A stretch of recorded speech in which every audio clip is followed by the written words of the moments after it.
Good evening, everyone, and welcome to the 2020 James Parks Morton Interfaith Awards in support of the Interfaith Center of New York.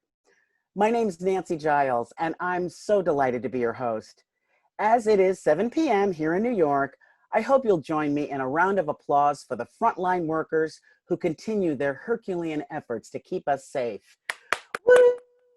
Thank you, frontline workers. You rock. Thank you, everybody. For 23 years, the Interfaith Center of New York, or ICNY, has activated the power of the city's grassroots religious and civic leaders to help New York overcome prejudice, misunderstanding, and violence. Unfortunately, hate and racial injustice hasn't taken a break during the pandemic. One of the things you'll learn tonight is Interfaith Center of New York's rapid response work in a challenging season. I regret to share with you that the center's founder, the Very Reverend James Parks Morton, passed away in January, just days before his 90th birthday. Tonight, we also honor Marian Wright Edelman and Anna DeVere Smith with the award that bears Jim's name, two women who have dedicated their careers to exposing and eradicating injustice. Here to present to them is former Manhattan Borough President Ruth Messenger and the Reverend Dr. Serene Jones, President of Union Theological Seminary. We are also joined by a number of ICNY's staff, board, and honorary board members, as well as partners like Lincoln Center President and CEO Henry Timms, U.S. Census Director Julie Menon, and Manhattan Borough President Gail Brewer, among others, all of whom we thank for their time and support. I'm delighted to introduce our first speaker, Executive Director, Reverend Dr. Chloe Breyer, who's led the organization since 2010. But first, it is my pleasure to share tonight's opening prayer, performed by award-winning Tibetan artist Yu Chen Lamo. May all sentient beings have happiness and its causes. May all sentient beings be free of suffering and its causes.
Thank you to Yenching Lamo for that beautiful opening prayer. And thank you also to Nancy for being our host this evening. We are so grateful to you. And thanks to all of you for being here tonight, for your presence among us, for your support for the Interfaith Center of New York's work. As Nancy said earlier, unfortunately, the global pandemic has has really changed little in terms of the need to fight prejudice, hatred, and violence. And those are the main components of our mission. And so the work of the Interfaith Center of New York continues. Indeed, we've seen an uptick in the COVID-related attacks, hate crimes on Asian American New Yorkers. And in addition, of course, the murder of George Floyd has reminded us all how that equal justice under law is still missing in the United States. And it is up to all of us to fight systemic racism. There is an intersection between racism and religion in New York. And we at the Interfaith Center of New York saw that 5 years ago with the police killing of Mohammed Ba, a immigrant from West Africa who was shot by police even as his mother called for help, dialing 911 for mental health assistance for her son. That combination of Mohammed's name, his Muslim identified name, his brown skin color, came together to expose that deep and deadly systemic inequality, which has unfortunately proved so lethal in law enforcement in this country. So lethal for so many, including Sean Bell, Akai Gurley, Amidou Diallo, Deborah Danner, Romali Graham, Eric Garner, of course, and Breonna Taylor as well. This is why we at the Interfaith Center have spent years forging interfaith alliances across faith traditions and across colors to advocate for police reform and diversity training for law enforcement. This pandemic has challenged all of us. And as far as our institutional response, one thing that we have done since March 18th is to send out a weekly roundup with COVID-related resources for faith communities across New York, and also featured their creative and inspiring responses, be it delivering extra PPE for hospitals or feeding health workers who are working around the clock. We have worked with faith leaders and artists to create the Memorial for Us All, which you will hear more about this evening. We have brought diverse faith voices to the table when it comes to how we open up our state, not just our city, but how do we open up worship, houses of worship after the threat of COVID has subsided. And finally, we've worked with New York Interfaith Disaster Services and Thrive New York to develop a toolkit and webinar series for faith leaders in their communities on how to combat this deadly kind of mental health threats that have been so aggravated by the isolation and loss prompted by the COVID epidemic. So I can't go much further this evening without saying a thank you to individuals who have really for a long time made this work possible, our major donors. Barbara Slifka, of course, you are one of them. You've been with us for so long and had such faith in us. We are so grateful. Mary Jane Brock and Charlie Brock, you have also been with us for so long. And we thank, of course, Matt Nimitz, who has helped us in so many ways. We're grateful to Trinity Church Wall Street. We are grateful to the Episcopal Diocese of New York, and for so many that have made this work possible. And in closing, I just want to add that that we are proud to continue with all our sponsors, our donors, the religious leaders who find our work meaningful, to continue with all of you by our side. And I'm now pleased to introduce our first award presenter, ICNY board member and former Manhattan Borough President, Ruth Messenger. Thank you so much. Hello, I'm Ruth Messenger, and as a board member of the Interfaith Center of New York, and a longtime social justice advocate inside and outside the government, I am delighted to introduce my friend, Marian Wright Edelman, as this year's James Parks Morton Interfaith Awardee. Marian began her pioneering civil rights career as the first Black woman admitted to the Mississippi bar. She established and directed the NAACP Legal Defense and Education Fund office in Jackson, Mississippi, in anticipation of Freedom Summer. In 1968, she moved to Washington, D.C. as counsel for the Poor People's Campaign that Dr. Martin Luther King Jr. began organizing before his death. A few years later, Marion founded the Children's Defense Fund, an extraordinary organization that has consistently spoken and worked for our next generations.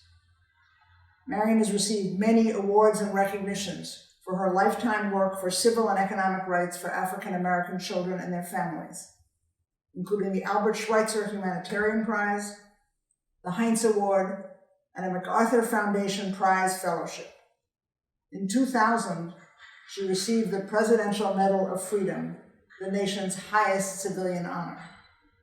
I had the great fortune to learn about Marion when I worked against racism in New York City in the mid-1960s, and to meet her in those various social and political struggles.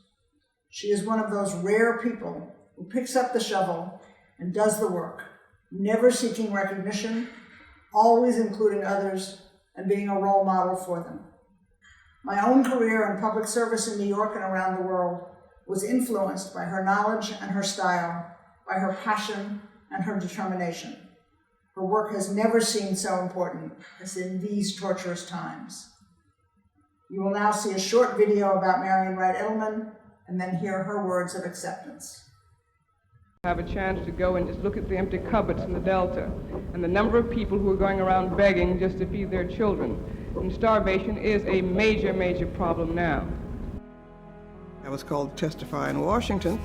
I asked if they would come and see what was really going on, which was starvation and malnutrition, and an attempt to make people leave the state if they were poor and black. And the committee, to my surprise, came. But Robert Kennedy came with them, and he brought the press for the first time. I think, of course, Mr. Chairman, that this is a reflection on all of us in the country of 1967 and the most prosperous country in the world, that we would think that all of us would be able to provide for some of our citizens living in this part of the country. The Children's Defense Fund is the grandchild of the Poor People's Campaign that Dr. Martin Luther King and Robert Kennedy started before they were assassinated, and I was blessed to be the policy director for that Poor People's Campaign, to continue the work and the dream and the vision of Dr. King to end poverty in America. I first heard of Marion back in 1960 when she was a student in Atlanta. And people would say, ask Marion, get in touch with Marion. She emerged as a leader, brave, courageous, just smart, real smart. She wanted to do something not just about civil rights, but about children, all children. The first law that we were able to lead and get enacted in the Congress was the Educational Handicapped Children's Act. We've got millions and millions of children who have health care, and CDF has played a very key role in that. We've got early education investments and Head Start investments that have grown over the years. We've got after-school investments that have grown over the years. We've been able to make some cracks in decreasing child poverty. But one of the things we never do is we never give up. And I'm always reminding myself of Dr. King when he said that you must keep moving forward, that if you can't fly, you gotta drive. If you can't drive, you gotta run. If you can't run, you gotta walk. And if you can't walk, you gotta crawl. We are not going to go backwards, we're gonna go forward and finish the job of the civil rights movement. I don't know what a country would be like without the Children's Defense Fund. If Martin Luther King Jr. could come back and see what Marion Wright Edelman is doing, he would be very proud. And so I think this is another one of those defining times that offers all of us the opportunity to stand up, fight back, and to form that next movement to end poverty, to create jobs, to make sure that every child is educated. Children need this sense of hope, this sense of, yes, I too can make a contribution. Yes, I am somebody, and I'm going to do my best. So this is the time for all of us to put aside all of our organizational stuff, to put aside all of our political stuff, and to figure out how we're going to come together to pass on a better country for our children than we inherited.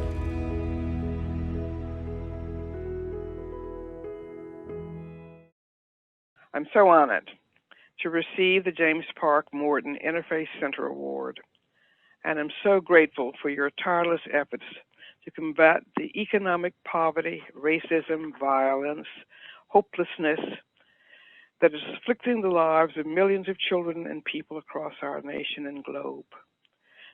We're struggling to realize the lives God, by whatever name we use, intends.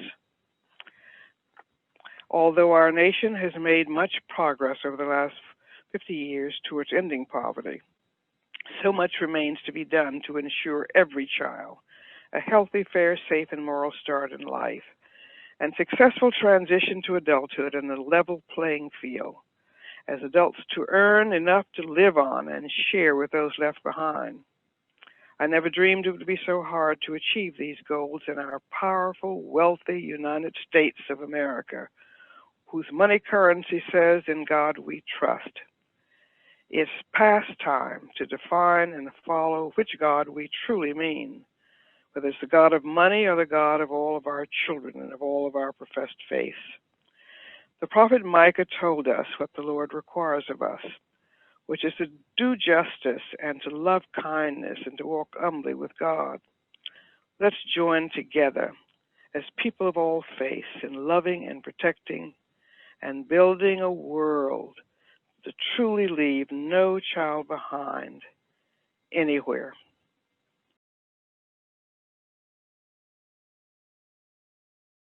Hi, I'm Henry Timms. I'm the president of Lincoln Center, and tonight I pay tribute to the work of the Interfaith Center of New York. Since May the 3rd, we've been working with the center on the Memorial for Us All, the idea that during this great crisis, we would come together at 6 o'clock each week to create a secular moment of remembrance, honoring all those who have passed away. Names have come in from the 5 boroughs and far beyond, and each week with artists like Yo-Yo Ma and Kelly O'Hara and Wynton Marsalis, we take the nation's best artists and celebrate those people we have so sadly lost during this pandemic. You know, at a time of such distance in our world, one thing that faith groups and arts organizations share is our capacity to bring people back together. It's especially meaningful that we as an arts organization join you as a group of faith leaders in bringing together people from all communities and backgrounds to recognize those losses we so sadly share right now. This evening, we wanted you to have the chance to see the inspiring very first Memorial for Us All, which was performed by Jazz at Lincoln Center's very own Wynton Marsalis with musicians from New Orleans.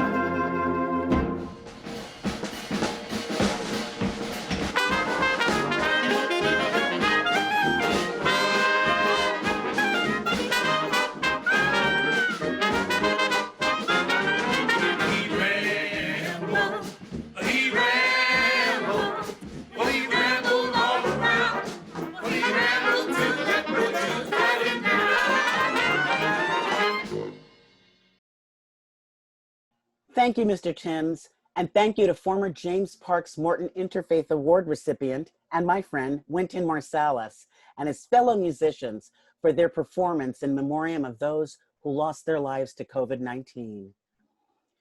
Interfaith work among grassroots religious leaders strengthens the civic fabric of New York. That's why we're gathered here tonight, to celebrate ICNY's work, to provide our beloved city and its millions of residents with the tools needed to face hatred, bigotry, and racism in any form. Before I share our next award presenter with you, I want to take a moment to ask that you join tonight's generous sponsors in lending the Interfaith Center your support. If you haven't made a gift yet, please consider one now by clicking on the link below me or head to interfaithcenter.org/donation. Thank you. Your support at any level is meaningful. Now, please join me in welcoming our next speaker, here to present the James Parks Morton Interfaith Award to Anna DeVere Smith, the Reverend Dr. Serene Jones. Good evening, everyone. It's good to be here, albeit virtually. And I want to begin by thanking the Reverend Dr. Chloe Breyer and the Interfaith Center of New York for the invitation to do this amazing introduction of the James Parks Morton Award winner this year. Union has a long history of partnership with the Interfaith Center of New York, working for justice not just in New York City, but around the world. I'm kind of overwhelmed by the task of introducing Anna DeVera Smith, who embodies everything that both Union and the Interfaith Center of New York stands for.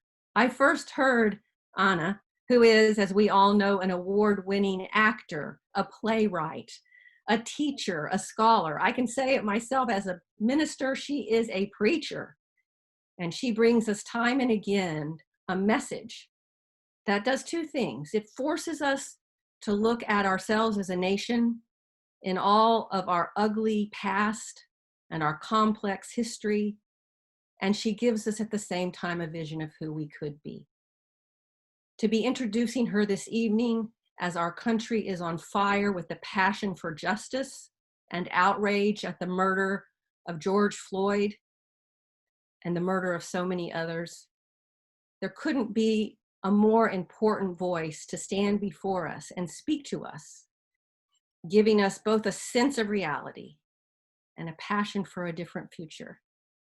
Anna, thank you for your friendship. Thank you for your talent and your vision. And most of all, thank you for your presence to us in this time. With so much gratitude. Thank you. So I have a large project called On the Road to Search for American Character. My grandfather told me when I was a girl that if you say a word often enough, it becomes you. So for a very long time, I've been trying to become America, sort of word for word, and I've made about 18 plays this way. Some of your audience will remember my plays about the Crown Heights riots and the Los Angeles riots. Fires in the Mirror. And also Fires in the Mirror, Twilight at Los Angeles, and Let Me Down Easy about healthcare. When asked about bilingual education, who said, if the English language is good enough for Jesus Christ, it's good enough for everybody. I said, I am appalled for every patient who comes on this unit. I want you to know that this is the place that you can come to recall to life in whatever fashion you have the person we sent on. Everybody said it should have killed me, and they didn't even knock me out. So it's in that vein that I'm interviewing people, teachers, cops, kids, parents, about what's going on in schools and trying to think about ways with their help of how we can turn this all around. Open your eyes. It is impossible to talk about the criminal justice system without talking about education. Prison don't do nothing but make you a worse person. You want to change, you got to do it by yourself. Even if I didn't make it down the pole, the statement would still be made. It's a movement, and it's not going to stop. Most teenagers get incarcerated, all because of your mouth. It's prison or death. We gonna keep demanding justice. A message to Black America. Don't expect nobody to open the door for you. Can't wait for the leaders to make it better. We have to make it better.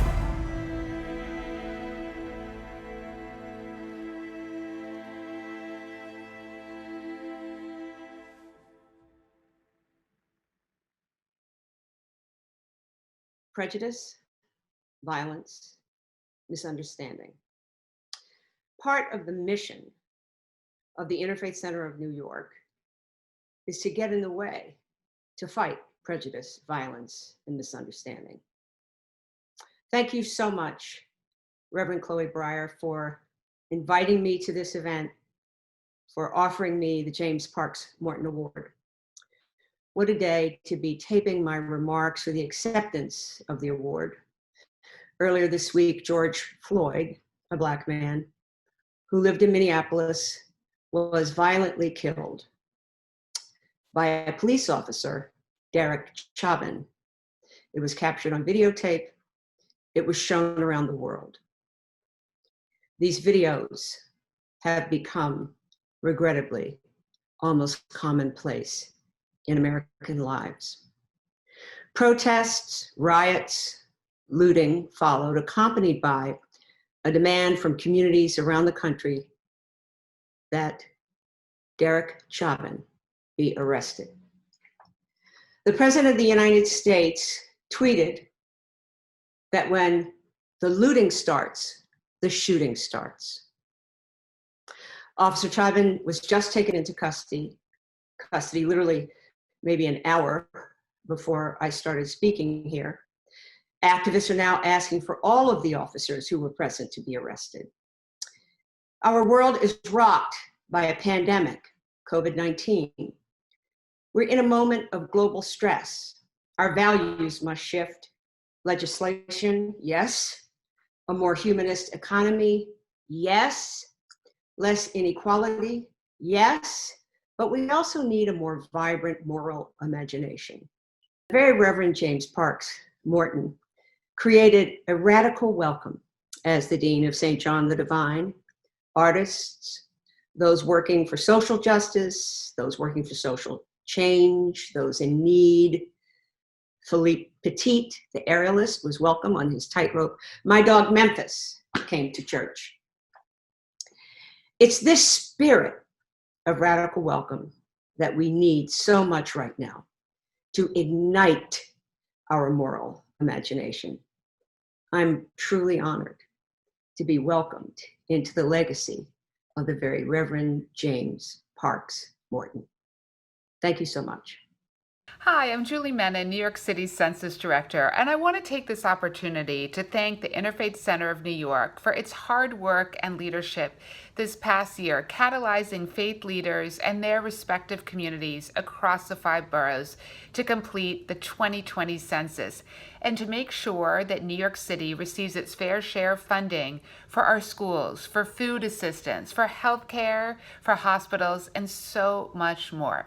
As you can see from the upcoming video created by the U.S. Census, the Interfaith Center and its partners in the Interfaith 2020 Coalition have made great strides in a year that has presented unprecedented challenges for census participation.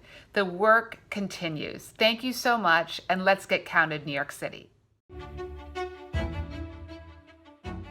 The 2020 census is important because it's about more than just counting bodies. The census is important because the numbers that are tallied in that census impact every phase of American life. Faith leaders are trusted voices in the communities, so it's essential that they speak to their congregations and encourage them to be counted in part of this 2020 census. It's essential because we also serve many of those people that benefit from the federal funds that will come from the data collected from the census. It affects their children's schooling. It affects social service agencies and programs within their community. It affects libraries getting funding. It affects really all of our lives, and if we can't have our trusted sources like our faith communities, like our houses of worship, they have to be the ones preaching this message. It is time to move our communities forward. It is time to complete the census. Shape your future. Shape your future. Shape your future. Shape your future. Shape your future. Shape your future. Shape your future. Shape your future. Shape your future. Shape your future. Shape your future.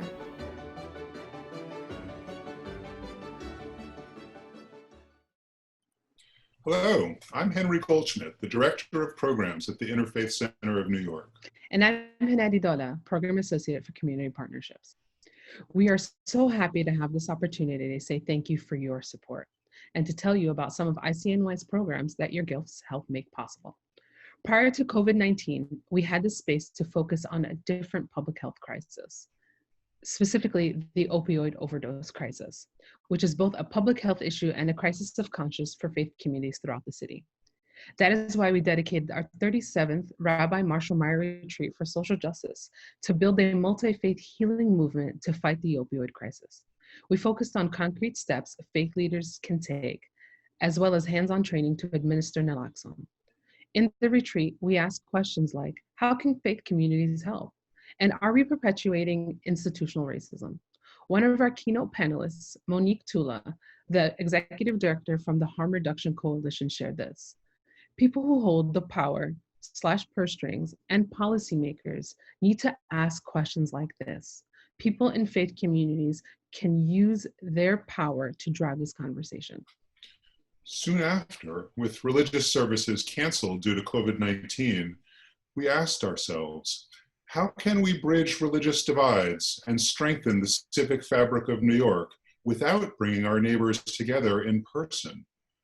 The answer initially came in the form of a weekly email bulletin, as Reverend Breyer mentioned, in which we offered important resources such as videos to encourage census participation and ways for New Yorkers to support their neighbors in need. Of course, we were not alone in shifting our work online. New York's faith communities responded to the crisis of connection during the pandemic with remarkable creativity, developing new forms of religious life online, while mental health care providers stepped up to care for clients wrestling with grief and trauma by offering teletherapy on an unprecedented scale. We'll explore the strengths and weaknesses of these online forms of care and community on July 22nd in our 5th annual Social Work and Religious Diversity Conference, Being Together While We're Apart, Building Community and Providing Care in the Pandemic and Beyond. I invite you to join us and the mental health, social service, and spiritual care professionals we serve. Please head to interfaithcenter.org to learn more about this exciting conference. Our longstanding partnerships with mental health care providers have prepared us well for a new partnership with Thrive NYC. With our colleagues at Thrive and NIDIS, New York Disaster Interfaith Services, we've created a toolkit and webinar series to help faith leaders address mental health issues during the COVID pandemic. In response to the Interfaith Center's weekly emails with tools for faith leaders, we were flooded with reminders of on-the-ground, grassroots efforts by the diverse faith communities we serve, who created solutions to serve those affected by COVID-19. We are excited to share some of those with you now. Over the past 3 months, Asian New Yorkers have been harassed and assaulted at a high rate due to concerns of COVID-19. Cambodian, Korean, and Chinese neighbors are afraid to leave their homes, and not just because of the threats of coronavirus, but because they fear being attacked. Among the images you've just seen were a number from the American Buddhist Confederation, which raised over $90,000 to support COVID relief work in China. Then, as New York became an epicenter of the global pandemic, the president of the American Buddhist Confederation called on his members to help their fellow New Yorkers next and raised $120,000 to purchase medical supplies for New York's first responders and frontline workers. That is why we are especially excited to present this year's Faith Justice Hero Award to the president of the American Buddhist Confederation, the Venerable Ming-Yu. Venerable Ming-Yu, on behalf of the Interfaith Center of New York, thank you for your incredible efforts to mobilize your community. The temples you represent brought supplies to numerous hospitals across the boroughs, and you showed great leadership and collaboration with local civic leaders who stepped in to help as a result of your generosity. Congratulations on being the 2020 recipient of the Interfaith Center of New York's Faith Justice Hero Award. Thank you to the support of local and overseas Buddhist communities, the American Buddhist Confederation was able to purchase and deliver content, medical supply, and protective gear to first responders and foreign workers in New York. Local civic leaders also joined our mission. Located Boris, President Eric Adams himself came to the Sunda Temple to help deliver medical supplies to local hospitals. Our work to fight the COVID-19 pandemic is ongoing. We believe that only if we work together and help each other, we can overcome coronavirus and have the final victory and fight the pandemic. Thank you for this honor. Thank you very much. I'm Gail Brewer, Manhattan Borough President, and I wanted to join you tonight to comment on the difference that the Interfaith Center of New York has made for the civic life of New York City over these past 2 decades. In particular, I would like to commend you for the Interfaith Civic Leadership Program that offers civic engagement training by diverse faith leaders across our beloved city. I participated in a similar leadership program when I was young, and it really shaped my life and political career. ICNY had a tough act to follow after launching this program with a cohort of fellows in 2018. They organized congressional debates, provided pastoral care to asylum seekers, and translated domestic violence prevention training material into Creole. By now, with support from the Robert Sterling Clark Foundation, ICNY has chosen a new cohort of ICLA fellows. Here now is a brief video about this great program. Thank you.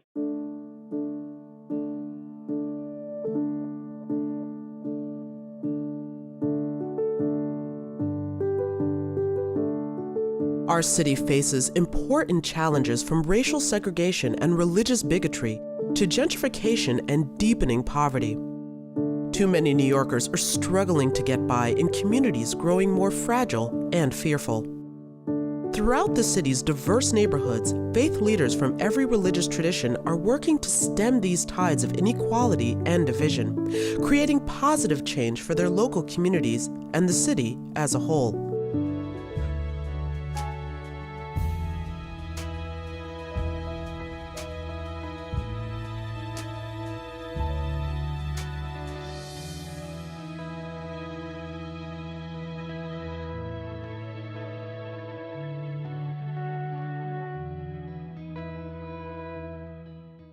Thank you to Gail Brewer, Manhattan Borough President, for introducing this second cohort of Interfaith Civic Leadership Academy fellows from all around the city.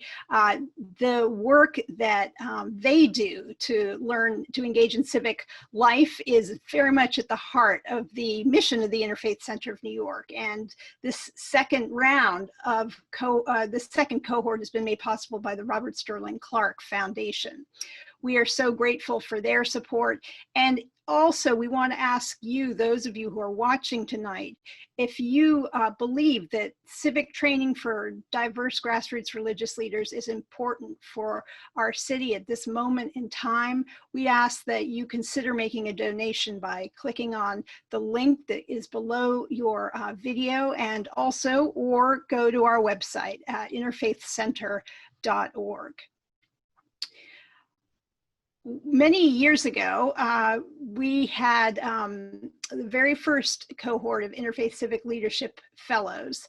We had the opportunity to share their graduation with the very Reverend James Parks Morton, who enjoyed all that they were able to do for their community and for the program itself, which he felt was very much in line with his vision for interfaith in New York City when he founded the organization 23 years ago. As many of you know, Jim is no longer with us, and he passed away last January. But his legacy continues in the work of the Interfaith Center of New York. And we have with us tonight 3 amazing artists who he worked with and loved, and they will be performing for us now.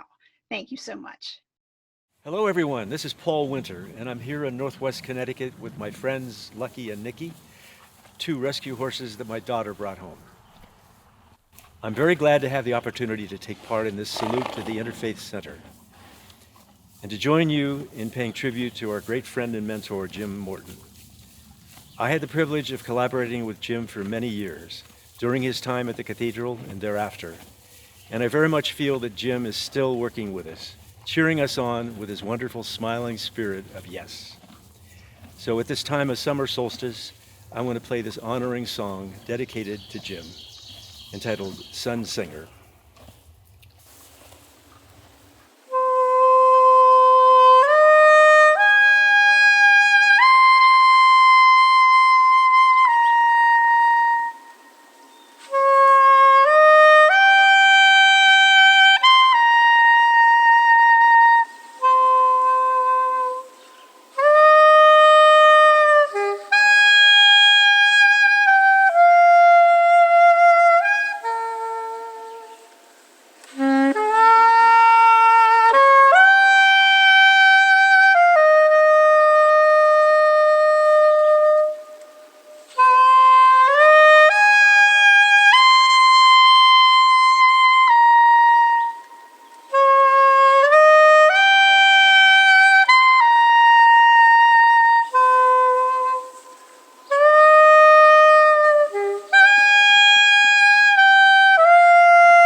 Well, my name is Philippe Petit, and you know I'm the man who walked between the clouds, between the Twin Towers, and in a Catskill I practice on my wire 3 hours a day, and it's a matter of faith to be a wire walker. And when I think about faith, I immediately think of my spiritual father, Dean James Parks Morton, who invited me to discover his cathedral, our cathedral, St. John the Divine. And what struck me about this amazing creator is that he was opening the church to everyone, every religion, every faith, every art. There were concerts, and drawings, and theater. And I did a few walks for Dean Morton and the cathedral, and he made me an artist in residence. So the Dean is a brother in spirit, and now that he's no longer with us, I salute his vision. He was really an architect for all of us to follow. And I want to end up in doing what a wire walker should do, which is a salute, an homage. So here it is a au revoir and a hello, brother, to Dean James Parks Morton with the Interfaith Center. We all here, we love you and we miss you, and you are upstairs. Hi, I'm Judy Collins, and I am so glad that I could share something about Jim Morton, the Reverend, who really was the mainstay at St. John the Divine's for so many years. I met him probably in 1978 or 79, and when I was married, Jim married myself and my husband at the church. It was actually the final wedding that he presided over, and he said, of course, there's a mixed crowd that came to our wedding. There were about 500 of our nearest and dearest, and Jim announced that in order to take communion, you only had to be breathing, which of course won him hearts and minds.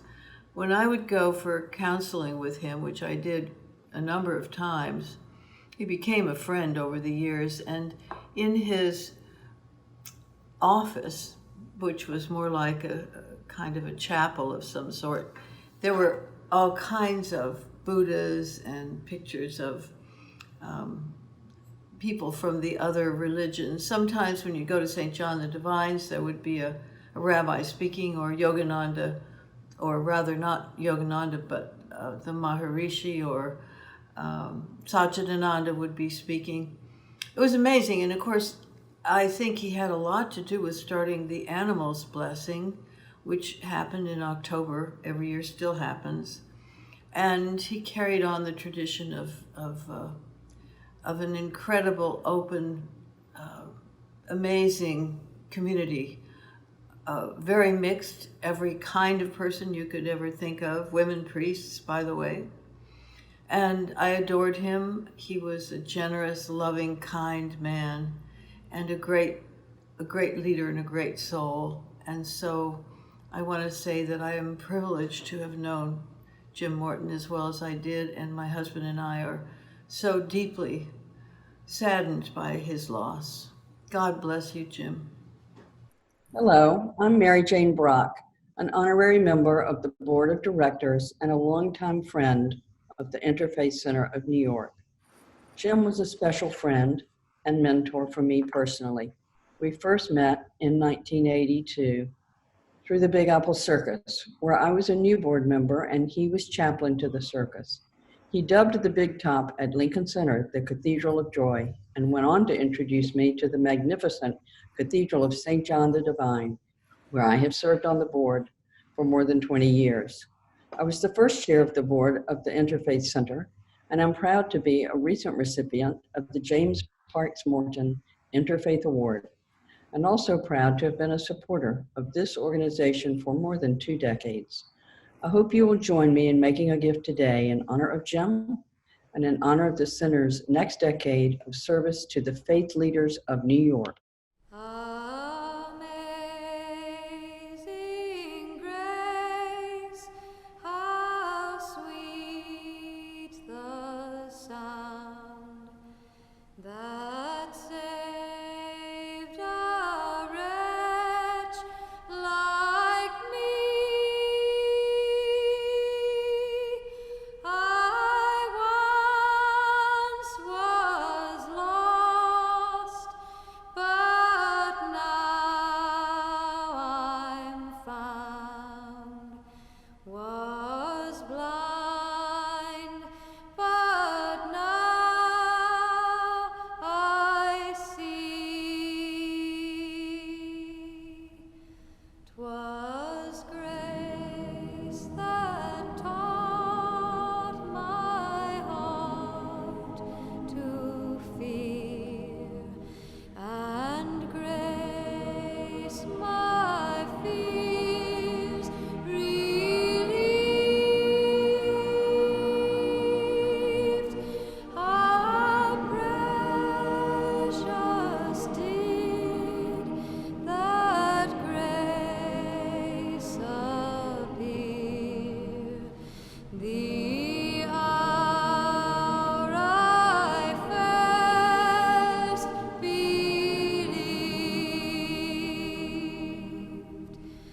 Through many dangers, toils, and snares, we have already come.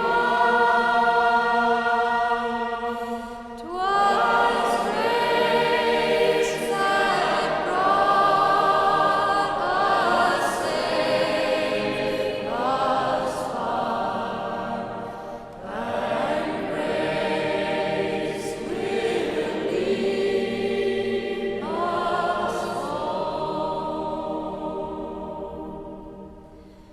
When we've been there 10,000 years, bright shining as the sun,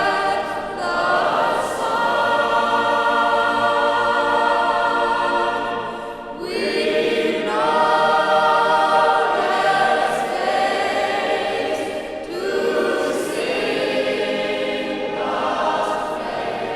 to sing God's praise. And when we'd first begun,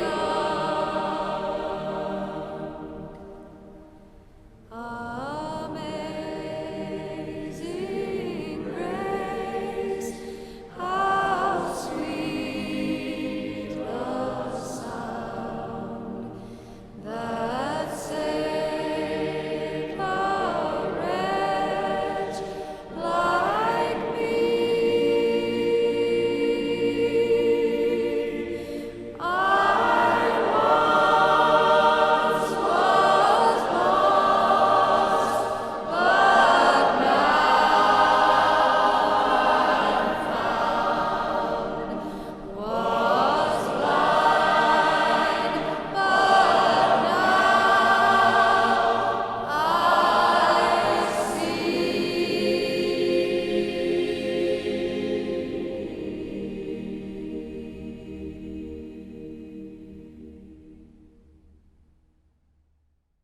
I'm Father Michael Lynch. I'm a member of the Board of Directors of the Interfaith Center of New York. I'm the chair of the fundraising committee. Thanks for joining us this evening. Thanks for celebrating with us.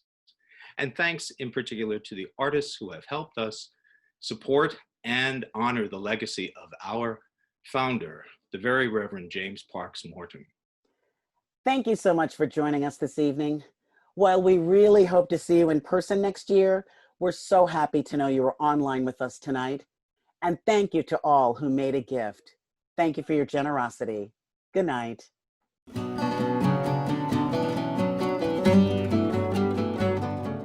Thank you all for being here. I'm Kusumita Peterson, a member of the board of the Interfaith Center. thank you so much for your support of the very important work of the Interfaith Center of New York.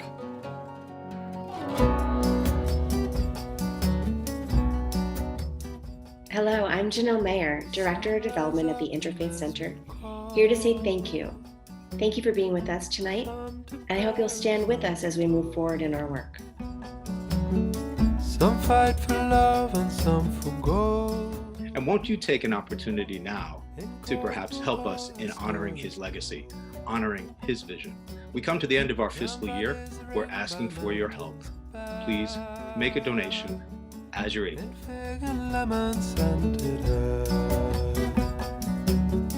Their wines al-Wadi al-Kabir, that now we call Guadalquivir.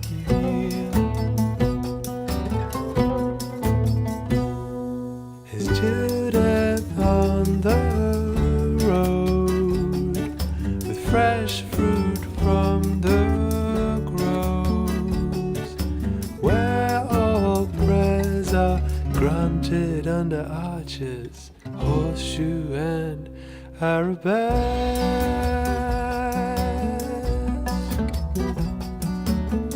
She walks along the mountain path, where Berber soldiers block the path. They greet Salam Alaikum.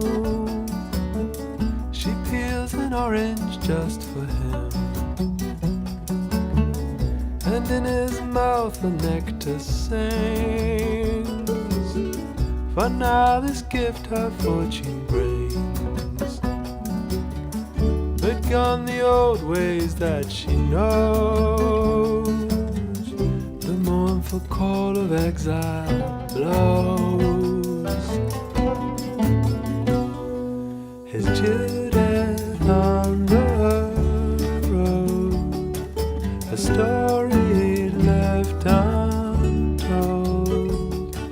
A tender smile was perfume to the sunlight, a gazelle of snow-white rose.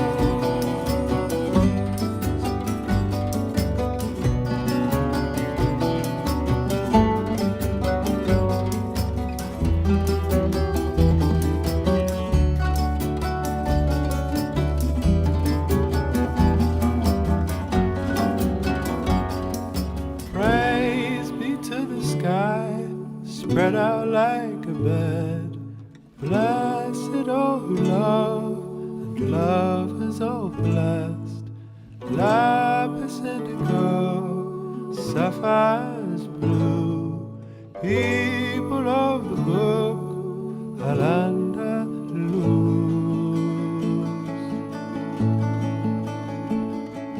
So the books did read, hope my soul can see, that saplings and their roots grow and bear the fruit of divine sweetness, feed us in our weakness now.